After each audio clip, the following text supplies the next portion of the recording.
Pourquoi Dieu permet-il des tremblements de terre, des tornades, des ouragans, les tsunamis, les typhons, les cyclones et les glissements de terrain et autres catastrophes naturelles? La tragédie du tsunami en Asie fin 2004, l'ouragan Katrina au sud-est des États-Unis en 2005 et le cyclone au Myanmar en Birmanie en 2008 en ont mené beaucoup à remettre en question la bonté de Dieu. Il est regrettable que les catastrophes naturelles soient souvent appelées actes de Dieu, alors qu'on ne porte pas au crédit de Dieu les années, décennies, voire siècles de bonnes conditions météorologiques.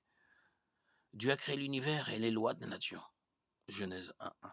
La plupart des catastrophes naturelles sont une conséquence de ces lois. Les ouragans, typhons et tornades sont la conséquence de la collision de différentes zones climatiques.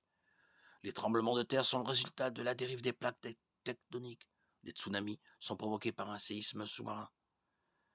La Bible proclame que Jésus-Christ est souverain sur toute la nature.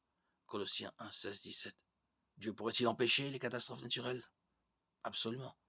Influence-t-il parfois la météo? Oui.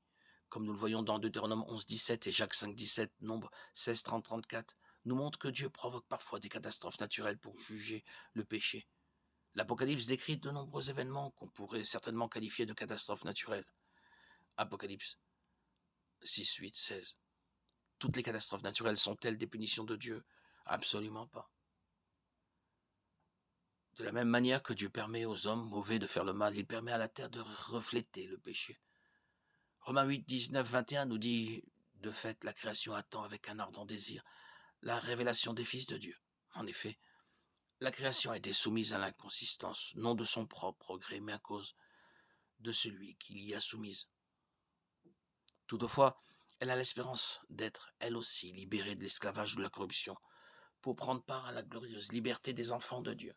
La chute de l'humanité dans le péché a eu des conséquences sur tout, y compris sur le monde dans lequel nous vivons.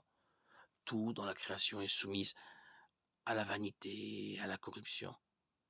Le péché est la cause ultime des catastrophes naturelles ainsi que de la mort, de la maladie et de la souffrance.